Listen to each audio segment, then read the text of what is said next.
안녕하세요. 저는 올해 58살이 된 평범한 가정주부예요. 제 이야기를 들려드리려고 하는데 사실 정말 평범한 이야기예요. 그래서 재미없을 수도 있어요. 하지만 이 평범함이 얼마나 소중한 건지 나중에 알게 되더라고요. 저희 남편은 올해 60살이고요. 한 회사에서 27년째 다니고 있어요. 부장님이세요. 정말 성실한 사람이에요. 15년 전에 결혼해서 지금까지 한 번도 바람을 피운 적 없고 술도 많이 안 마시고 담배도 끊었어요. 큰아이는 벌써 직장인이고 작은아이는 대학교 4학년이에요. 큰아이는 결혼해서 따로 살고 작은아이만 가끔 집에 와요. 요즘 아이들이 다 그렇잖아요. 바쁘죠. 저희 하루 일과가 어떤지 말씀드릴게요. 남편은 매일 아침 7시에 일어나서 제가 차려준 아침밥을 먹고 8시 반에 출근해요. 저는 남편 나간 다음에 설거지하고 빨래 돌리고 청소하고 평범한 집안일들 하죠. 점심엔 동네 마트에 장 보러 가거나 아파트 단지 안도서관에서 책도 보고 날씨 좋으면 산책도 해요. 저녁엔 남편 퇴근 시간에 맞춰서 밥 차려놓고 기다려요. 남편이 집에 오면 오늘 어땠어? 물어보고 남편은 똑같지. 뭐, 하면서도 회사에서 있었던 이야기들 해줘요. 웃긴 이야기도 있고 힘든 이야기도 있고요. 저녁 먹고 나면 같이 TV 봐요. 드라마 보면서 저 남자가 왜 저래? 저 여자는 너무 답답해. 이런 얘기하면서요. 주말에는 같이 마트 가서 장도 보고 가끔 영화도 보러 가고요. 정말 평범하죠?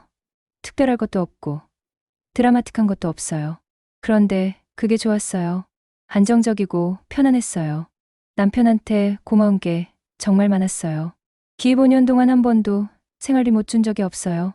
아이들 학비도 과외비도 용돈도 다 챙겨주고 많지는 않지만 부족하지도 않게요.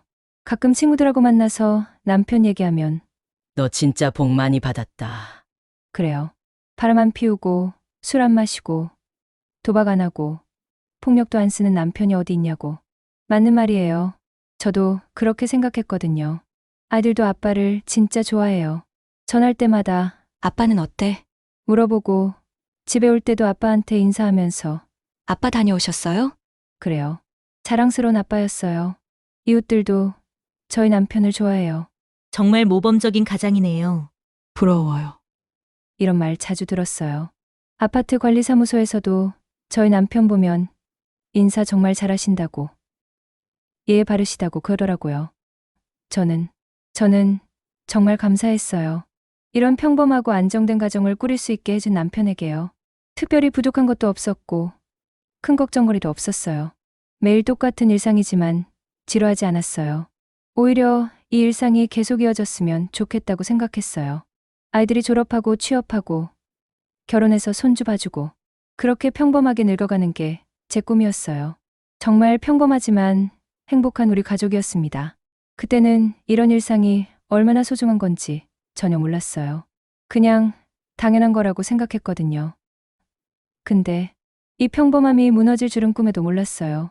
저희 남편 정말 규칙적인 사람이에요.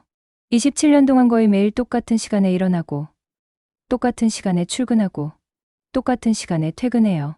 아침에 일어나면 제일 먼저 화장실 가서 세수하고 면도하고 옷 갈아입고 순서가 한 번도 바뀐 적이 없어요. 아침밥도 꼬박꼬박 먹어요. 아침 안 먹으면 하루 종일 힘들다. 하면서요. 출근할 때는 항상 다녀올게. 라고 인사하고 퇴근해서는 다녀왔어. 라고 말해요. 당연한 거지만 이런 작은 인사들이 참 좋았어요. 회사에서도 성실하기로 유명해요. 지각한 적도 거의 없고 회식도 적당히 참석하고 상사들한테도 인정받고 그래서 부장까지 올라간 거죠. 요즘 같은 세상에 한 회사에서 27년이나 다니는 게 쉬운 일은 아니잖아요. 주말에는 정말 가정적이에요. 토요일 아침엔 저랑 같이 대형마트 가서 장 봐요. 이건 어때? 저건 너무 비싸네.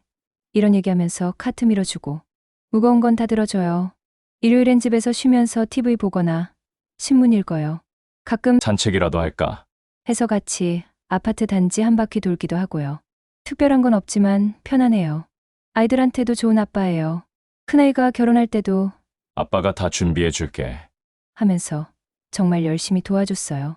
예단도, 혼수도, 결혼식 비용도 아무 말 안 하고 다 해줬어요. 작은 아이한테도 매달 용돈 꼬박꼬박 보내주고 전화할 때마다 공부 열심히 해라. 뭐 필요한 거 있으면 언제든 말해라. 그래요. 이웃들과도 관계가 좋아요. 엘리베이터에서 만나면 먼저 인사하고 아파트 청소하시는 분들한테도 항상 고개 숙여서 인사해요. 안녕하세요. 수고 많으세요. 하면서요. 관리사무소에서 뭔가 공지사항 있으면 꼼꼼히 읽어보고 저는 그런 남편이 자랑스러웠어요. 저랑 같이 있을 때도 정말 편하네요. 드라마 보면서 저 사람 왜 저렇게 나와? 하면 그러게 답답하네. 하고 맞장구 쳐주고 뉴스 보면서 요즘 세상 참 무섭다 하면 우리는 조심해서 살자. 그래요. 가끔 제가 아플 때면 병원까지 데려다 주고 약국에서 약도 사다 줘요. 괜찮아? 좀 쉬어. 하면서 집안일도 도와줘요. 설거지도 하고 빨래도 널어주고 친구들이 부러워할 만해요. 어떤 친구는 남편이 술 마시고 들어와서 고생일고 하고 어떤 친구는 남편이 바람 피워서 힘들다고 하고 그런 얘기 들을 때마다 나는 정말 복받았구나 생각했어요. 결혼기념일도 항상 챙겨줘요. 별거 아니에요. 꽃 한 다발 사오거나 외식 한번 하거나 그런데 그런 게 좋았어요. 결혼한 지 이제 27년이네. 빨리도 지나갔다. 이런 얘기하면서요. 저는 이런 남편과 계속 함께 늙어가고 싶었어요. 손주들 생기면 같이 돌봐주고 여행도 다니고 그런 평범한 노후를 꿈꿨어요. 친구들한테도 자랑했어요. 우리 남편은 정말 믿을만해. 27년 동안 한 번도 의심해 본 적 없어. 이런 남편 만나기 힘들어. 그랬거든요. 정말 그랬어요. 의심할 이유가 전혀 없었어요. 늦게 들어오는 날도 거의 없고 수상한 전화도 없고 갑자기 옷차림이 달라지거나 하는 것도 없고 이런 변함없는 일상의 소중함을 그때는 몰랐어요. 매일 반복되는 똑같은 하루하루가 얼마나 안전하고 평화로운 건지 지금 생각해보면 그 평범함이 기적 같았어요. 아무 일 없이 하루하루 지나가는 게 아무 걱정 없이 잠들 수 있는 게 근데 그 평범함 속에서도 뭔가 작은 변화들이 있었나 봐요. 제가 눈치채지 못했을 뿐이지 아니면 눈치채고도 대수롭지 않게 넘겼거나요. 정말 모범적인 남편이었어요. 집에서만큼은요. 매일 일찍 일어나서 혼자 알아서 준비해요. 아침 차려줄게 하면 고마워. 하면서 다 먹어요. 한 번도 거르는 법이 없어요. 8시 반에 나가는데 지하철 러시아워 때 타야 빨리 가잖아. 그래요. 합리적인 사람이구나 싶었죠. 아이들한테도 정말 좋은 아빠예요. 특히 딸한테는 조심해야 해. 이상한 사람 있으면 피해. 지하철에서도 항상 조심하고. 이렇게 신신당부해요. 아빠가 그렇게 걱정하네. 하면 요즘 세상이 어떤데. 딸 가진 아빠 마음을 몰라. 그래요. 정말 딸 걱정하는 아빠 같았어요. 주말에는 더 다정해요. 뭐 하고 싶어? 어디 갈까? 물어보고 제가 그냥 집에 있어도 돼 하면 미안해. 어디 데려가지도 못하고. 그래요. 음식을 데려오면 고생하셨어요. 하고 택배 아저씨한테도 감사합니다. 꼭 말해요. 친구들이 너 남편 정말 좋다. 부러워. 하면 저도 기분 좋았거든요. 그렇지? 우리 남편 정말 착해. 이랬어요. 정말 완벽했어요. 누가 봐도 좋은 남편. 좋은 아빠. 27년 동안 단 한 번도 의심해 본 적이 없었는데 매일 그 시간에 나가고 그 시간에 들어와요. 정확하게. 근데 그 이유가 정말 그런 이유였다니. 그날이 지난주 화요일이었어요. 평범한 화요일이었거든요. 아침에 남편 깨우려고 했는데 이미 일어나 있더라고요. 일찍 일어났네? 하니까 잠이 안 와서. 그래요. 별로 이상하지 않았어요. 가끔 그런 날 있잖아요. 아침밥도 평소처럼 먹고 다녀올게. 하고 나갔어요. 저도 조심해서 다녀와 했고요. 정말 평범한 아침이었어요. 남편 나간 다음에 설거지하고 빨래 돌리고 화요일은 마트 가는 날이거든요. 특가 세일하는 날이라서 그래서 장바구니 들고 나갔어요. 마트에서 이것저것 사고 점심은 푸드코트에서 혼자 먹었어요. 김밥이랑 우동, 남편이 좋아하는 반찬 재료도 사고요.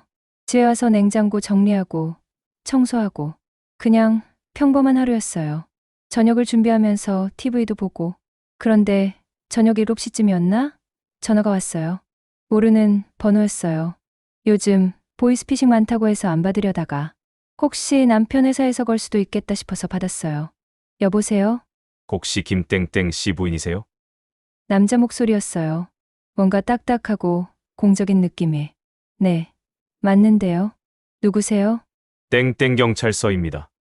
남편분과 관련해서 연락드린 건데 그 순간 머리가 하얘졌어요. 경찰서요? 무슨 일이지? 네? 무슨 일이세요? 사고라도 났나요? 아니요, 사고는 아니고요. 남편분이 현재 저희 서에 계신데 부인께서 오셔야 할 것 같습니다. 왜 경찰서에 있어요? 무슨 일인데요? 전화로는 자세히 말씀드리기 어려운 상황이고요. 일단 오실 수 있으세요? 손이 떨렸어요. 뭔가 잘못됐구나 싶었는데 그래도 사고는 아니라고 했으니까 다행이다 싶었어요. 네. 지금 바로 갈게요. 주소 받아서 급하게 준비했어요. 가방 챙기고 신발 신고 뛰다시피 나갔어요. 지하철 타면서도 계속 생각했어요. 무슨 일일까? 회사에서 뭔가 문제 생겼나? 아니면 교통사고, 목격자라도 된 건가? 경찰서까지 가는 동안 정말 불안했어요. 남편한테 전화해봤는데 안 받더라고요. 더 걱정됐죠. 경찰서 도착해서 김땡땡 부인인데요 했더니 경찰관이 나와서 안내해줬어요. 조사실 같은 곳으로. 남편이 있었어요. 의자에 앉아서. 그런데 표정이 이상했어요. 평소에 보던 모습이 아니었어요. 여보, 무슨 일이야? 왜 여기 있어? 남편이 고개를 들었는데 눈을 못 마주치더라고요. 그때 뭔가 이상하다 싶었어요. 경찰관이 말했어요. 일단 앉으세요. 설명해 드릴게요. 앉는데 다리에 힘이 없었어요. 무슨 말을 들을지 몰라서. 남편분이 지하철에서 성추행 혐의로 신고가 들어왔습니다. 그 말을 듣는 순간 정말 귀를 의심했어요. 성추행? 우리 남편이. 죄송한데요. 뭐라고 하셨어요? 지하철 2호선에서 여성을 성추행한 혐의로. 세상이 돌아가는 것 같았어요. 아니, 이게 무슨 소리야? 우리 남편이 성추행을 했다고? 아니에요. 잘못됐어요. 우리 남편은 그런 사람이 아니에요. 소리쳤던 것 같아요. 그런데 남편은 여전히 고개를 숙이고 있었어요. 여보, 뭔가 오해가 있는 거지? 그렇지? 남편을 봤는데 대답이 없었어요. 그때 정말 무서웠어요. 남편의 침묵이. 경찰서에서 그 말을 들었을 때 정말 믿을 수가 없었어요. 분명히 오해예요. 우리 남편은 절대 그런 일 안 해요. 계속 그렇게 말했어요. 경찰관한테도 남편한테도. 그런데 경찰관이 차근차근 설명해 주는데 점점 더 무서워졌어요. 목격자분들이 여러 명 계시고요. 영상도 있습니다. 아니에요. 뭔가 잘못 본 거예요. 그때도 저는 정말 믿지 않았어요. 27년을 같이 산 남편인데 어떻게 그럴 수가 있어요? 여보, 말 좀 해봐. 뭔가 오해가 있는 거지? 남편을 봤는데 여전히 고개만 숙이고 있었어요. 경찰관이 핸폰을 꺼냈어요. 목격자분이 찍어주신 영상이 있습니다. 한번 보세요. 핸드폰 화면 속에 정말 우리 남편이 있었어요. 같은 옷, 같은 가방. 분명히 우리 남편이었어요. 그런데 그 모습이 제가 아는 남편이 아니었어요. 화면 속 남편은 젊은 여성 뒤에 바짝 붙어서 손을. 아니야. 소리가 나오지 않았어요. 이게 우리 남편이에요? 목소리가 떨렸어요. 확실합니다. 목격자분이 직접 신고하셨고 영상도 찍어주셨어요. 그리고 경찰관이 더 말했어요. 이게 처음이 아닌 것 같습니다. 다른 피해자들이 더 신고하고 있어요. 다른 피해자들 몇 명이나요? 지금까지 5명 정도 신고가 들어왔는데 더 늘어날 것 같습니다. 5명. 5명의 여성들이. 그때서야 남편이 고개를 들었어요. 미안해. 처음으로 입을 열었어요. 미안하다고? 제가 소리쳤나 봐요. 옆방에서도 들렸을 것 같아요. 미안하다고 하면 되는 거야? 이게 뭐야? 이게 대체 뭐야? 눈물이 났어요. 화가 나서인지 슬퍼서인지 모르겠어요. 언제부터였어? 언제부터 이런 짓을 했어? 몇 년 전부터. 몇 년 전부터요? 몇 년 동안을 저 몰래? 왜 그런 짓을 했어? 모르겠어. 그냥. 그냥이라고? 그냥이 뭐야? 사람이 그냥 그런 짓을 해? 경찰관이 말했어요. 일단 조사를 더 해야 하고요. 피해자분들 진술도 받아야 해서. 얼마나 더 있어요? 피해자가? 아직 정확하지는 않지만 상당히 오랫동안 지속된 것 같습니다. 상당히 오랫동안. 그 말이 계속 머릿속에 맴돌았어요. 그동안 남편이 매일 아침 8시 반에 나가서 지하철 타고 러시아어라고 사람들이 많다고 그게 다 거짓말이었던 거예요. 일부러 그 시간에 타서 그런 짓을 하려고. 집에 가셔도 됩니다. 내일 다시 와주세요. 집으로 가는 길 남편이랑 같이 지하철을 탔어요. 평소에 타던 그 지하철을. 그 남편이 그런 짓을 했던 지하철을. 사람들을 보니까 무서웠어요. 저 여자들 중에 우리 남편한테 피해를 당한 사람이 있을까? 저 사람은 집에 도착할 때까지 한마디도 안 했어요. 둘 다 현관문을 열고 들어가는데 우리 집이 낯설었어요. 앉아. 남편을 소파에 앉혔어요. 처음부터 다시 말해봐. 언제부터 그런 짓을 했는지. 3년. 아니, 4년 정도. 4년 동안을요? 4년 동안 저 몰래? 왜? 그냥 충동적으로. 또 그냥이에요. 처음에는 정말 실수였어. 지하철이 너무 복잡해서 부딪힌 건데. 그래서 그때 기분이 이상했어. 기운이 이상했다고요? 그 다음부터는 자꾸 그런 생각이 들었어. 정말 믿을 수가 없었어요. 제가 아는 남편이 이런 말을 하다니. 나한테는 왜 아무 말 안 했어? 어떻게 말해? 어떻게? 27년이에요. 27년을 함께 살았는데 이런 비밀을 숨기고 있었다니. 그 순간 정말 무서웠어요. 내가 누구랑 살았던 거지? 진짜 이 사람을 알고 있었던 걸까? 남편이랑 소파에 앉아서 몇 시간 동안 얘기했는데 할 말이 없더라고요. 뭘 물어봐야 할지도 모르겠고 뭘 들어야 할지도 모르겠고. 4년 동안 그런 짓을 했다고? 응, 매일? 아니야. 매일은 아니고 매일은 아니라고요. 그게 중요한가요? 그럼 언제? 어떨 때? 기분이 그럴 때. 기분이 그럴 때라니. 지하철에서 그런 짓 하고 집에 와서 내 얼굴 보고 밥 먹었어? 대답이 없었어요. 나한테 아무렇지 않게 대하고 밥 먹고 그랬잖아. 미안해. 미안하다는 말만 계속 하더라고요. 아이들은 어떻게 할 거야? 그 말에 남편이 울기 시작했어요. 아이들한테 뭐라고 말할 거야? 아빠가 지하철에서 여자들 만졌다고? 제발. 아이들한테는 뭐, 비밀로 하자고? 나한테 비밀로 한 것처럼? 어떻게 그게 비밀이 돼? 목소리가 커졌나 봐요. 옆집에서 들었을 수도 있어요. 그날 밤 남편은 안방에서 잤어요. 저는 거실 소파에서 천장을 보면서 계속 생각했어요. 지금까지 뭘 한 거지? 나는 누구랑 살았던 거지? 아침에 일어나니까 남편이 부엌에서 커피 타고 있었어요. 평소처럼, 정말 평소처럼. 커피 마실래? 어떻게 이럴 수가 있을까요? 어제 그런 일이 있었는데. 회사는 어떻게 할 거야? 일단 며칠 병가 내고.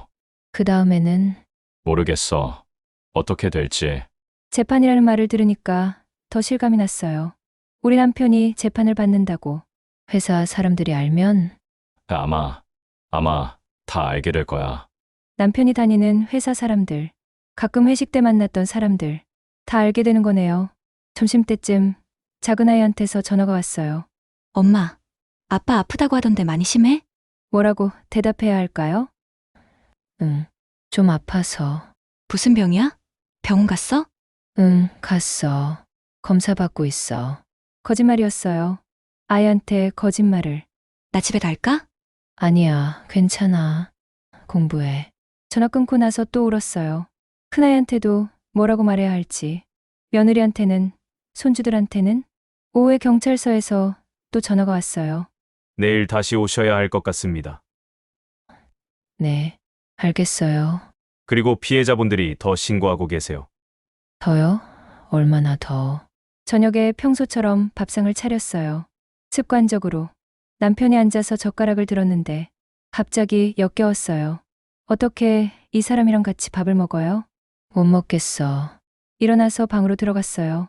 남편이 뒤따라왔어요. 여보, 뭐, 정말 미안해. 정말. 미안하다고 해서 되는 줄 알아? 난 정말. 뭐라고? 그 말이 듣기 싫었어요. 4년 동안 그런 짓 하면서 집에서는 아무렇지도 않게. 그건 다른 거야. 다른 거라고요? 어떻게 다른 거야? 설명해봐. 그냥 충동적인 거였어. 당신과는 상관없는. 상관없다고요? 나랑 상관없다고? 내 남편이 다른 여자들한테 그런 짓 하는 게 나랑 상관없다고. 남편이 또 울기 시작했어요. 그만 울어. 울면 뭐가 달라져. 밤에 또 잠이 안 왔어요. 우리 집이 이상했어요. 모든 게 똑같은데 다 달라 보였어요. 남편이 앉던 의자, 남편이 쓰던 컵, 남편 옷들. 정말 같은 공간에서 27년을 살았던 건가요? 화장실에서 남편 면도기를 봤어요. 매일 아침 이걸로 면도하고 아무렇지도 않게 나한테 대했던 토할 것 같았어요. 모든 게 더러워 보였어요. 모든 게 이 사람이 정말 내 남편인가요? 27년을 함께 산 그 사람인가요? 경찰서에서 전화가 왔거든요. 추가 조사를 위해서 또 와달라고. 가보니까 피해자가 더 늘었다고 하더라고요. 처음엔 5명이라고 했는데 지금은 7명. 7명이요. 7명의 여성들이 신고를 했다는 거예요. 아직도 더 늘어날 가능성이 있습니다. 경찰관 말을 듣고 있는데 현실감이 없었어요. 우리 남편이 정말 그렇게 많은 사람들한테 피해자분들 연령대가 어떻게 되나요? 물어보니까 20대 대학생부터 40대 직장 여성까지 정말 다양하더라고요. 그 중에 한 분은 고등학생 딸을 둔 엄마라고 하더라고요. 제 또래 두고 있는데 정말 죄송했어요. 뭘 죄송해야 하는지도 모르겠지만 혹시 합의 같은 건 가능한가요? 글쎄요. 피해자분들 의견을 들어봐야죠. 집에 와서 남편한테 물어봤어요. 7명이래. 남편 얼굴이 하얘졌어요. 그렇게 많은 사람들한테 그런 짓을 했어? 나도 정확히 몇 명인지. 정확히 모른다고요? 어떻게 그럴 수가 있어요? 그날 저녁에 큰아이한테서 전화가 왔어요. 엄마, 아빠 상태 어때? 응, 좀 나아졌어. 또 거짓말이었어요. 병원에서 뭐라고 했어? 검사를 더 해봐야 한다고. 내가 병원비라도 보내줄까? 큰아이가 걱정하는 소리를 들으니까 더 마음이 아팠어요. 아니야, 괜찮아. 신경 쓰지 마. 전화 끊고 나서 울었어요. 언제까지 이런 거짓말을 해야 하나. 며느리한테서도 메시지가 왔어요. 어머님, 아버님 많이 편찮으시다고 들었어요. 뭐 도와드릴 일 있으면 언제든 말씀해 주세요. 착한 며느리인데 이 사실을 알면 어떻게 생각할까요? 손주들은 어떻고 할아버지가 그런 사람이라는 걸 나중에 알게 되면 다음 날 또 경찰서에 갔어요. 언론에 나갈 가능성은 있나요? 아직은 모르겠습니다. 피해자가 많다 보니. 언론에 나간다면 이웃들이 다 알게 되겠죠. 아파트에서 어떻게 살겠어요? 마트 가서 사람들 만나면 처벌은 어떻게 되나요? 성추행죄로 기소될 예정이고 합의 여부에 따라 형량이 달라질 수 있습니다. 합의를 안 하면 그러면 재판에서 정식으로 심리를 받게 되죠. 7명이면 합의를 한다면 부담이 클 것 같아요. 하지만 아예 불가능한 건 아니겠죠? 적금도 있고 보험도 있고. 집에 와서 통장을 확인해 봤어요. 적금, 예금, 보험. 잘은 모르겠지만 다 풀면 어떻게든 될 것 같긴 한데 돈 어떻게 할 거야? 합의하게 되면. 남편한테 물어봤더니 한숨만 쉬어요. 적금 풀고 보험도 해지하고. 미안해. 미안하다고 돈이 생기나요? 그날 밤 정말 잠이 안 왔어요. 돈 걱정, 아이들 걱정, 이웃들 시선 걱정. 27년 동안 쌓아온 모든 게 무너지는 것 같았어요. 이런 일이 정말 우리한테 일어난 걸까요? 남편이랑 진짜 긴 대화를 했어요. 아니, 대화라고 해야 하나? 저 혼자 말하고 남편은 듣기만 했어요. 당신이 그런 사람인 줄 몰랐어. 그렇게 시작했는데 말하면서도 이상했어요. 정말 몰랐나? 27년 동안 함께 살면서 정말 아무 신호도 못 느꼈나? 미안해. 정말 미안해. 남편이 계속 그 말만 해요. 미안하다고 다 되는 줄 알아? 화가 났다가도 가끔은 이상한 마음이 들어요.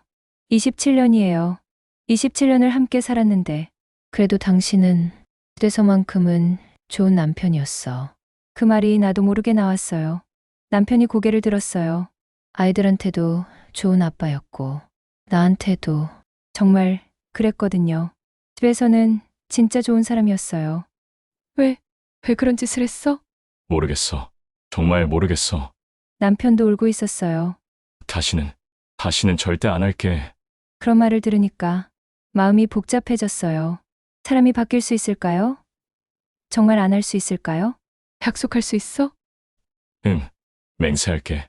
27년 동안 저한테 거짓말한 적이 거의 없었거든요. 이런 큰 비밀 빼고는. 앞으로 어떻게 살 거야? 당신이 원하는 대로 뭐든지 할게. 남편이 이렇게 간절하게 말하는 걸 처음 봤어요. 그날 밤잠이 안 와서 계속 생각했어요. 이 사람이 정말 나쁜 사람일까? 집에서 보는 모습만으로는 정말 좋은 사람이었는데 아침에 일어나서 보니까 남편이 아침밥을 차려놨어요. 먹어. 서툴긴 했지만 27년 만에 남편이 차린 아침밥이었어요. 고마워. 그런 말이 나오더라고요. 먹으면서 생각했어요. 이런 모습도 진짜일까? 아니면 지금만 이런 건가? 회사는 어떻게 됐어?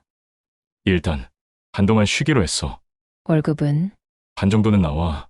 그래도 아예 안 나오는 건 아니구나 싶었어요. 오후에 친구한테서 전화가 왔어요. 요즘 어떻게 지내? 남편이 아프다며? 응, 좀 나아졌어. 무슨 병이야? 심각한 거야? 뭐라고 대답해야 할지 모르겠어요. 검사 받고 있어. 좀 더 지켜봐야 해. 많이 걱정되겠다. 뭐 도와줄 일 있으면 언제든 말해. 친구의 따뜻한 말을 들으니까 더 마음이 아팠어요. 이 사실을 알면 어떻게 생각할까? 저녁에 남편이 또 말했어요. 정말 후회하고 있어. 당신한테 이런 일로 상처 주게 돼서 평생 당신만 바라보고 살겠어. 그런 말을 들으니까 이상하게 마음이 흔들렸어요. 27년 동안 쌓인 정이 있잖아요. 하루아침에 다 없어질 수는 없더라고요. 정말 안 할 거지. 절대 안 해. 당신 일을 봐야. 남편이 제 손을 잡았어요. 27년 만에 처음으로 손을 잡는 것 같았어요. 이렇게 간절하게. 그 순간은 믿고 싶었어요. 이 사람이 정말 바뀔 수 있을 거라고. 우리가 다시 예전처럼 살 수 있을 거라고. 하지만 마음 한구석으로는 계속 의심이 들어요. 정말 믿어도 될까요? 정말 바뀔 수 있을까요? 이 모든 게 나쁜 꿈이었으면 좋겠어요. 만약에 이혼을 한다면 나는 어떻게 살아야 할까? 무서운 생각이 들더라고요. 저는 결혼하고 나서 27년 동안 집에서만 있었거든요. 일한 경험이 거의 없어요. 결혼 전에 회사 다닌 게 전부인데 그것도 30년도 더 된 얘기예요. 58살에 새로 취업을 한다고요? 어디서 저를 써주겠어요? 마트 계산원, 청소일, 그런 것도 쉽지 않을 거예요. 젊은 사람들도 일자리 구하기 힘든 세상인데 그렇다고 아이들한테 의지할 수도 없고요. 큰아이는 결혼해서 자기 살기도 바쁘고 작은 아이는 아직 대학생이잖아요.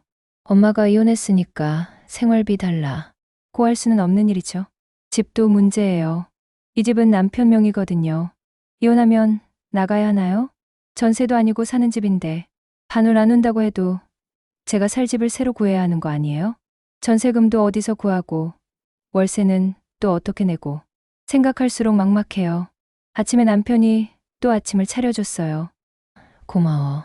그렇게 말하면서도 속으로는 다른 생각을 했어요. 이 사람 없으면 나는 정말 어떻게 살지? 27년 동안 남편 월급으로 살았는데 갑자기 혼자 벌어서 살라고 하면 무서워요. 정말 무서워요. 당신, 회사는 계속 다닐 수 있는 거야? 아직 확실하진 않지만 아마라는 게 뭐예요? 확실하지 않다는 게 뭐예요? 혹시 잘리면. 그러면 다른 데서 일 찾아야지. 58살 남자가 다른 일을 찾는다고요? 그것도 이런 일 때문에 전 직장을 그만둔 사람을. 갑자기 현실이 보이더라고요. 남편도 앞으로 어떻게 될지 모르는 상황인 거예요. 오후에 혼자 동네를 산책했어요. 아르바이트 모집 광고들을 유심히 봤어요. 경력무관, 연령무관. 그런 말들이 눈에 들어오더라고요. 하지만 대부분 젊은 사람들을 원하는 것 같았어요. 58살 아줌마를 누가 써주겠어요? 편점에서 나이 드신 분이 일하는 걸 봤어요. 저도 저런 일을 해야 하나. 시급 계산해 보니까 하루 8시간씩 일해도 한 달에 200만 원도 안 돼요. 집세, 생활비, 공과금. 어떻게 감당해요? 집에 와서 통장을 또 봤어요. 제 형일은 돈이 얼마나 있나. 적금 몇 개, 예금 조금. 다 합쳐도 몇 천만 원 정도? 이 돈으로 얼마나 살 수 있을까요? 혼자 살면서. 무서워졌어요. 정말 무서워졌어요. 저녁에 남편이 물어봤어요. 무슨 생각해? 그냥 말할 수가 없었어요. 당신 없으면 내가 어떻게 사냐고. 그런 말을 어떻게 해요? 미안해. 정말 미안해. 남편이 또 그 말을 하더라고요. 그런데 이번에는 그 말이 다르게 들렸어요. 미안해도 현실은 바뀌지 않잖아요. 내가 갑자기 능력이 생기는 것도 아니고, 나이가 젊어지는 것도 아니고, 이혼을 하면 저는 정말 어떻게 살아야 할까요? 도덕적으로는 이혼하는 게 맞는 것 같아요. 그런 짓을 한 사람과 어떻게 계속 살아요? 하지만 현실적으로는 무서워요. 돈이 없으니까 선택권도 없는 건가요? 이런 생각을 하는 제가 이상한 건가요? 남편이랑 마지막으로 긴 얘기를 했어요. 당신은 어떻게 하고 싶어? 그렇게 물어봤더니 당신이 원하는 대로 할게. 이혼을 원한다면 남편도 자기가 잘못했다는 걸 알고 있어요. 그런데 정말 다시는 그런 일 없을 거야? 절대 없을 거야. 맹세할게. 그 말을 들으면서도 확신이 서지 않았어요. 몇 년 동안 그런 짓을 한 사람이 정말 안 할 수 있을까요?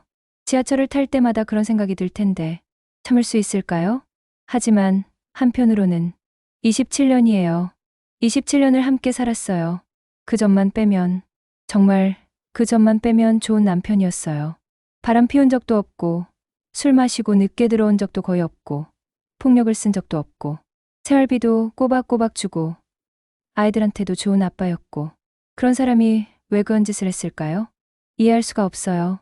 그리고 솔직히 말하면 제가 혼자 살 자신이 없어요. 58살에 새로 시작한다는 게 정말 무서워요. 일자리도 없고, 돈도 없고, 갈 곳도 없고, 이런 이유로 이혼을 망설이는 제가 이상한 건가요? 피해를 당한 여성들 생각하면 정말 죄송해요. 제 남편 때문에 얼마나 무서우셨을까요? 그분들한테는 정말 죄송하다고 말씀드리고 싶어요. 하지만 저도 피해자 아닌가요? 아이들은 아직 몰라요. 언제까지 숨길 수는 없겠지만 아직은 말할 용기가 없어요. 아빠가 지하철에서 여자들을 만졌다. 어떻게 그런 말을 해요? 며느리는 어떻게 생각할까요? 손주들은? 모든 게 무너지는 기분이에요. 재판은 다음 달에 있대요. 그때까지 결정해야겠죠. 이혼할 건지 아닌지. 어떤 선택을 해도 후회할 것 같아요. 이혼하면 경제적으로 힘들겠죠. 이혼 안 하면 마음이 편하지 않을 거고요. 정답이 뭔지 모르겠어요. 여러분이라면 어떻게 하시겠어요? 27년을 함께 산 남편이 그런 일을 저질렀다면, 그 돈만 아니면 문제 없었던 가정이었다면, 그런데 이혼하면 혼자 살아야 하는 상황이라면 이혼하는 게 맞는 걸까요? 아니면 한 번 더 기회를 줘야 하는 걸까요? 저처럼 경제적 능력이 없다면 정말 어떻게 하시겠어요? 댓글로 조언해 주세요. 저도 정말 모르겠거든요. 무엇이 옳은 선택인지. 제 이야기를 들어주셔서 감사합니다.